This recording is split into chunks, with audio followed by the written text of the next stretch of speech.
Good morning student, I hope you all are well. तो जो आज का टॉपिक है वो है रीऑर्गेनाइजिंग डिग्निटी। तो चलिए रीडिंग स्टार्ट करते हैं।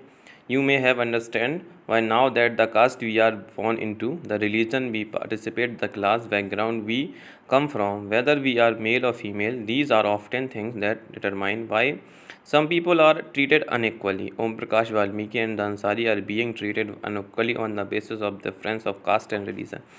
अब आप समझ गए होंगे कि प्रायः कुछ लोगों के साथ जो असमानता का व्यवहार होता है वह इस कारण होता है कि उनका जन्म किस जाति में हुआ है, किस जाति, लिंग या धर्म में हुआ है, वे उच्च वर्ग के हैं या मध्यम वर्ग के हैं। ओम प्रकाश वाल्मीकि और अंसारी परिवार के साथ असमानता का व्यवहार जातिगत और धर्मांतरण कारणों से ही हुआ है। जैसा कि आप जानते हैं कि ओम प्रकाश वाल्मीकि हैं जो दलित समाज से आते हैं, और दलित समाज में उनकी जो जाति है उसका काम गटर को साफ करना या सड़कों की झाड़ू लगाना आदि काम उनको इस समाज के लोग करते हैं। तो इस समाज के साथ लोगों द्वारा बहुत भेदभाव किया जाता है। तो आज भी इस समाज को नीचे रखा जाता है। तो जैसे ही वो स्कूल पढ़ने गए तो उनकी जात के आधार पर ही उन्हें स्कूल में काम दे दिया गया, उन्हें झाड़ू लगाने का काम मिला। तो एक बार उनके पिताजी ने देखा कि उनका जो लड़का है वो स्कूल में झाड़ू लगा रहा है, बाकी क्लास के बच्चे क्लास में बैठकर पढ़ रहे हैं, तो उन्हें ये व्यवहार बिल्कुल गलत लगा और उन्होंने यह बात उन टीचर से कही। तो देखिए हमारे देश में आज भी भेदभाव है। जो अंसारी परिवार है मुस्लिम धर्म से आते हैं, तो मकान मालिकों ने उन्हें यह कहकर मकान देने से मना कर दिया कि आप मांस खाएंगे और मांस की जो खुशबू फैलेगी उस इलाके में, इससे लोगों का क्या होगा, डिस्टर्ब होने से लोगों को परेशानी होगी, इसलिए आप लोगों को यहाँ कमरा नहीं मिल सकता। जैसे कि वो अपना नाम चेंज करते हैं, मिस्टर और मिसेस कुमार रखते हैं, वैसे लोगों ने मकान देने के लिए तैयार हो जाते हैं। तो आज भी हमारे देश में, आज हम 20वीं शताब्दी में जी रहे हैं, फिर भी हमारे देश में भेदभाव है और ये चरम सीमा तक है। तो आज हमें अपने देश को आगे बढ़ाना है, तो हमें भेदभाव को पूरी तरीके से ख़त्म करना होगा और जातिगत और धर्मांतरण वाली जितनी भी व्यवस्थाएं हैं पूरी तरीके से इन्हें ख़त्म करनी चाहिए। अगर एक देश को आगे बढ़ना है तो हमें इन चीज़ों को, धार्मिक और जातिगत भेदभावों को पूरी तरीके से ख़त्म करना है। तो चलिए आगे बढ़ते हैं। When a person are treated unequally their dignity is violate. The dignity of both Om Prakash Valmiki and the Ansari was violent because of the way in which are treated, by picking on him and making him sweep the school because of his caste. Om Prakash Valmiki's schoolmate and teachers hurt his dignity badly and made him feel as if he was less and than equal all other students. The school, being a child, Om Prakash could not very little about the situation that he was in. It was his father who, seeing his son sweep, felt an angry why this unequal treatment and confronted the teacher. The Ansari dignity was also hurt when a person refused to lease their apartment to them. However, when the property dealer suggested that they change their property name them, it was their dignity of self-respect that made them refuse this suggestion. Om Prakash and the Ansaris do not deserve to all that treated like this. They deserve the same respect and dignity as anyone else. जब लोगों के साथ असमानता का व्यवहार होता है तो उनके सम्मान को ठेस पहुंचती है। जैसे कि आप जानते हैं कि ओम प्रकाश वाल्मीकि के साथ भी भेदभाव हुआ और अंसारी दंपत्ति के साथ भी भेदभाव हुआ, तो उनकी गरिमा को पूरी तरीके से ठेस पहुंचाया गया।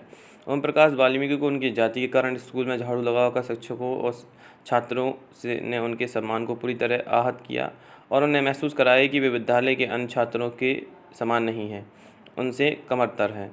बच्चा होने के कारण ओम प्रकाश वाल्मीकि स्वयं इस बारे में कुछ अधिक नहीं कर सके, किंतु जब उनके पिता ने अपने बेटे को झाड़ू लगाते देखा तो उन्हें इस असमान व्यवहार पर क्रोध आया। उन्होंने शिक्षक के समक्ष विरोध प्रकट किया। जब लोगों ने अंसारी दंपत्ति को अपना मकान किराए पर देने से इनकार किया तो उनके सम्मान को भी चोट पहुंचाई। फिर जब प्रॉपर्टी डीलर ने उन्हें नाम बदलने का सुझाव दिया तब उनके आत्मसम्मान ने उन्हें ऐसा करने की से रोक दिया। उन्हें इस सुझाव को ठुकरा दिया। ओम प्रकाश और अंसारी दंपत्ति के साथ ऐसा व्यवहार नहीं होना चाहिए। वे उसी सम्मान और गरिमा के हकदार थे जो अन्य किसी व्यक्ति के साथ मिलती है।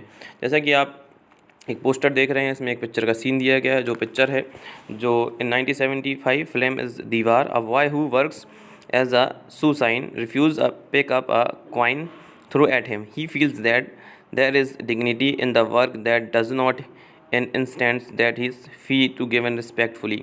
तो 1975 में एक पिक्चर आई थी बच्चों, जिसका नाम था दीवार, और फिल्म में जूते पॉलिश करने वाला जो लड़का है फेंक कर दिए गए सिक्के या पैसे को उठाने से इनकार कर देता है। वह कहता है कि उसके काम की भी गरिमा है और उससे उसका भुगतान आदर के साथ किया जाना चाहिए। देखिए बच्चों, काम कितना भी छोटा हो, या सब्जी वाला हो या शू पॉलिश करने वाले बच्चे हों, तो वो ये रिस्पेक्ट से काम करते हैं, वो भी मेहनत से काम करते हैं। तो हमें ये नहीं सोचना चाहिए कि समाज के एक छोटे वर्ग से आते हैं, हमें इनके साथ दुर्व्यवहार करना चाहिए। देखिए वो मेहनत करते हैं, किसी कारणवश वो आपकी तरह स्कूल नहीं जा पाते हैं क्योंकि वो एक पुअर फैमिली से बिलोंग करते हैं और उनकी आर्थिक स्थिति ऐसी नहीं होती है कि उन्हें वो स्कूल तक जा सकें। कुछ बच्चे पढ़ते हैं तो 1 से 5 तक ही पढ़ लेते हैं, लेकिन आर्थिक मजबूरी के कारण उन्हें स्कूल समय से पहले ही छोड़ना पड़ता है। तो चलिए नेक्स्ट पेज की ओर चलते हैं। No law exists to protect the people of the discrimination and ill the treatment. Now we are several that work to see the people are treated dignity as equal. The recognition of equality includes some of the following provisions in the Constitution. First, that every person is equal before the law. What this means is every person from the president of the country to Kanta and democratic worker has obeyed to same laws. Second, no person can be discriminated against on the basis of their religion, race, caste, place of birth, and whether they are female and male. Third, every person has access all public places, including playgrounds, hotels, shops, and markets. All persons can be used publicly available wells, roads, and bathing ghats. Fourth, untouchability has been abolished. देखिए कम से कम भारतीय संविधान में सभी व्यक्तियों की को समानता के सिद्धांत को माना गया। देखिए हमारे देश, हमारा जो संविधान है उसमें सभी नागरिकों को बराबर का अधिकार दिया गया है, चाहे वो किसी भी धर्म से आता हो और किसी भी जाति से आता हो। तो जहाँ पहले भेदभाव और दुर्व्यवहार से लोगों की रक्षा करने के लिए कोई कानून नहीं था, अब अनेक कानून लोगों के सम्मान तथा उनके समानता के व्यवहार को सुनिश्चित करने के लिए मौजूद है। समानता को स्थापित करने के लिए संविधान जो प्रावधान है उसमें कुछ निम्नलिखित हैं। प्रथम, कानून की दृष्टि से हर व्यक्ति समान है। इसका तात्पर्य है कि हर व्यक्ति को देश के राष्ट्रपति से लेकर कांता जैसी घरेलू काम करने वाली महिला तक सभी को एक जैसे कानून का पालन करना पड़ता है। हमारा जो देश है इसमें सभी के लिए बराबर कानून, चाहे वो देश का प्रेसिडेंट हो तो वही लॉ फॉलो करेगा, चाहे वो देश में एक गरीब मजदूर हो या कोई छोटे मोटे काम करने वाले लोग हों, सभी को बराबर से देश के कानून को फॉलो करना पड़ेगा। जो कानून अगर जो आम आदमियों पे जो कानून लागू होता है वो हमारे देश के राष्ट्रपति, प्रधानमंत्री या उच्च पद में बैठे लोगों पर लागू होता है, क्योंकि हमारे देश में एक देश और एक संविधान की नीति है और कि सभी को एक जैसे कानून का पालन करना है। दूसरा, किसी भी व्यक्ति के साथ उसके धर्म, जाति, वंश या जन्म स्थान और उसके स्त्री या पुरुष होने के आधार पर भेदभाव नहीं किया जा सकता। तीसरा, हर व्यक्ति को सार्वजनिक स्थलों पर जा सकता है, जिसमें खेल के मैदान, होटल, दुकान, बाजार आदि सम्मिलित हैं। सब लोग सार्वजनिक कुओं, सड़कों और नहाने के घाटों का उपयोग कर सकते हैं। चौथा, अस्पृश्यता का उन्मूलन भी कर दिया गया है। देखिए अनटचेबिलिटी एक जानने में छुआछूत चरम सीमा पे थी। तो दलित वर्ग के लोग हैं, उन्हें जो गांव के अंदर कुएं थे उनसे पानी भरने नहीं दिया जाता था। वो कम से कम 5 या 6 किलोमीटर दूर जो गांव से बाहर कुएं थे उतनी दूर पानी भरने के लिए जाते थे। जो गांव के लोग थे उनसे टच होना भी नहीं पसंद करते थे, अगर थोड़े से टच भी हो जाएं तो तुरंत नहाने के लिए पहुंच जाया करते थे।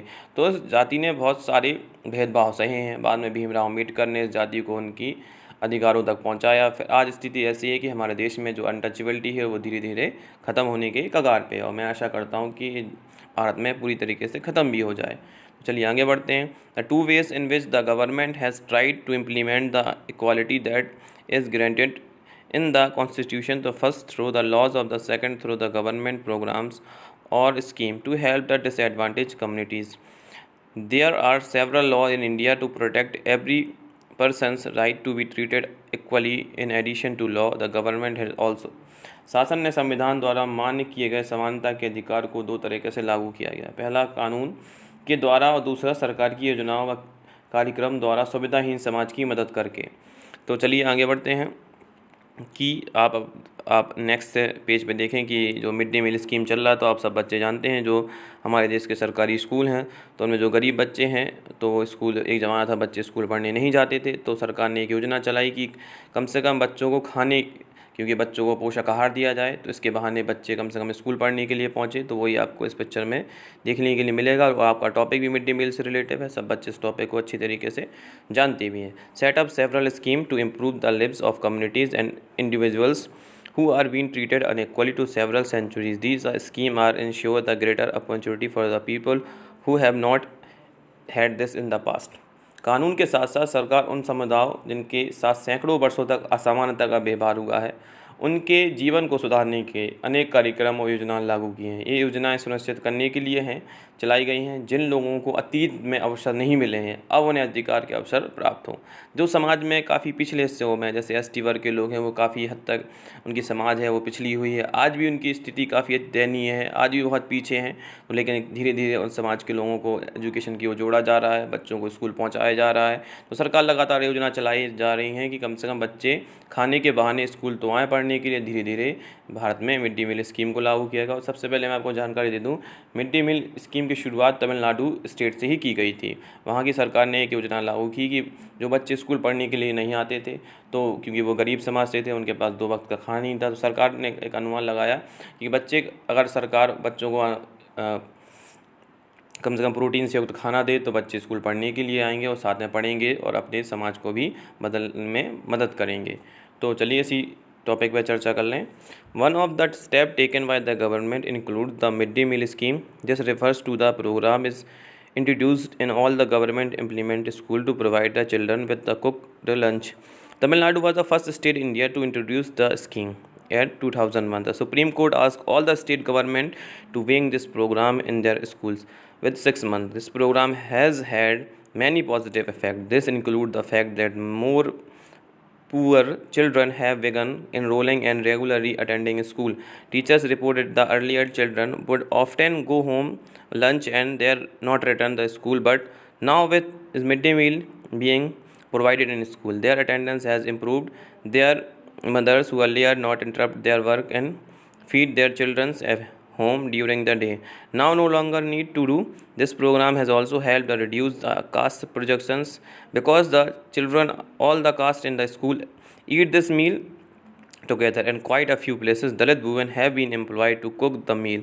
The midday meal program also helped reduce the hunger of poor students who often come from to school cannot contract because their stomachs are empty.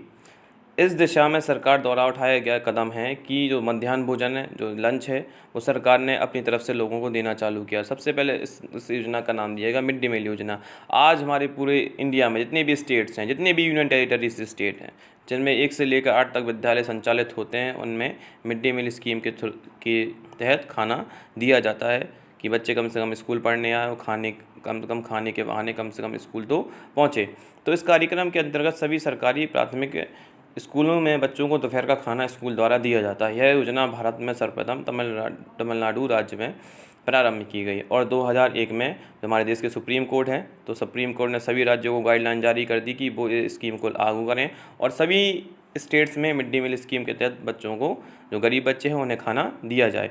उदाहरण के लिए कि दोपहर का भोजन मिलने के कारण गरीब बच्चों ने अधिक संख्या में स्कूल में प्रवेश लेना और नियमित रूप से स्कूल जाना शुरू कर दिया। शिक्षक बताते हैं पहले बच्चे खाना खाने घर जाते थे और फिर वापस स्कूल नहीं लौटते थे क्योंकि उनका पढ़ाई से इंटरेस्ट ही नहीं था और साथ में उनके पेट जो थे भूखे थे, किसी के पास खाना है किसी के पास खाना नहीं है, मूल रूप से बहुत गरीब जगहों से बिलोंग करते थे।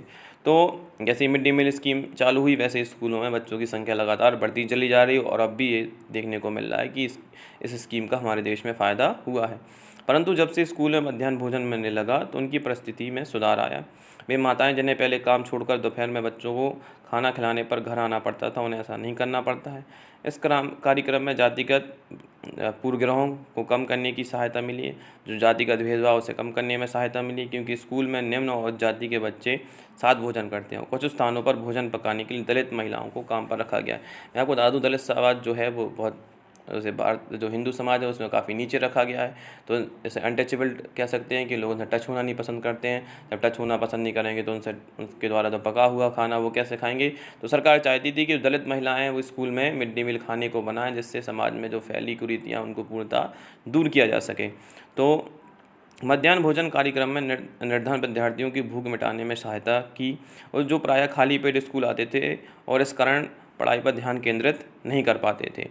तो while government programs play an important role in the increasing equal opportunity, there is much as still needs be done. While the midday meal program help increase the enrollments and attendance of pure children in the school, there continues to be big difference in our country between the school that the rich attend, those that the poor attend. Even Today, there is several schools in the country in which Dalit children like Om Prakash Valmiki are discriminated against and treated unequally. These children are forced into unequal situation in this. Their dignity is not respected. This because of people of refuse of things them equally even through the law of requires it. यद्यपि सरकारी कार्यक्रमों अवसरों की समानता बढ़ाने में महत्वपूर्ण भूमिका निभा रहे हैं, किंतु अभी अभी कुछ करने की आवश्यकता है। ये मध्याह्न कार्यक्रम में निर्धन बच्चों को स्कूल में प्रवेश और उनकी उपस्थिति तो बढ़ा दी, लेकिन फिर भी इस देश में वे स्कूल जहां अमीरों के बच्चे जाते हैं और उन स्कूलों से बहुत अलग हैं जहां गरीबों के बच्चे पढ़ते। आज भी देश में कई स्कूल हैं जिनमें ओम प्रकाश वाल्मीकि जैसे दलित बच्चों के साथ भेदभाव और असमानता का व्यवहार किया जाता है। कुछ दिनों पहले आपने एक न्यूज़ पढ़ी होगी कि एक हमारे यूपी स्टेट में एक गोंडा जिला है जहाँ पे एक सरकारी टीचर ने बच्चों को मिड डे मील स्कीम के थ्रू नमक और रोटी खाने को दे दिया था, लेकिन जो सरकार है हर एक बच्चे के लिए 16 रुपये देती है एक टाइम के लंच के लिए। फिर भी आज हमारे समाज में कुछ ऐसे टीचर हैं जो मिड डे मील स्कीम का पूर्णतः उल्लंघन कर रहे हैं, लेकिन ये गरीबों का पैसा है तो हमें ईमानदारी से ही काम करना है। कम से कम हमारे जो देश में गरीब और निर्धन बच्चे हैं वो अच्छी तरीके से पढ़ सकें। तो इन बच्चों को ऐसी असमान स्थितियों में ढकेला जाता है कि जहां उनके सम्मान की रक्षा भी नहीं हो पाती है। ऐसा इसलिए क्योंकि कानून बन जाने के बाद भी लोग उन्हें समझने से इनकार कर देते हैं। आज हमारा जो देश है आज भी काफ़ी पीछे है एजुकेशन के मामले में। और हम एजुकेशन बात करें वेस्टर्न कंट्रीज़ से तो आज भी हमारे देश में एजुकेशन की हालत उतनी अच्छी है नहीं। आज ही हमारे देश में 76% लोग पढ़े लिखे हैं, बाकी जो 26% लोग हैं वो इलिटरेट हैं, अनएजुकेटेड हैं। और इंडिया का जो केरल स्टेट है वो सबसे पढ़ा लिखा हुआ स्टेट है, इसलिए वेल डेवलप्ड स्टेट है। अगर हम अपने देश को बदलना है तो सबसे पहले हमारे लिए एजुकेशन बहुत ज़रूरी है। अगर किसी देश को डेवलप होना है तो वहाँ के नागरिकों का पढ़ा लिखा होना बहुत ज़रूरी है। और वहाँ के नागरिक पढ़े लिखे होंगे तो अपने अधिकारों की लड़ाई लड़ सकते हैं, अपने अधिकारों की प्राप्ति भी कर सकते हैं। अगर वो पढ़े लिखे नहीं हैं तो वो ना तो अपने अधिकारों की प्राप्ति कर सकते हैं, ना भी समाज में उच्च स्तर तक पहुँच पाएंगे जिस स्तर तक पढ़े लिखे लोग पहुँच जाते हैं। तो चलिए मैं इस टॉपिक को यहीं ख़त्म करता हूँ। Thank you.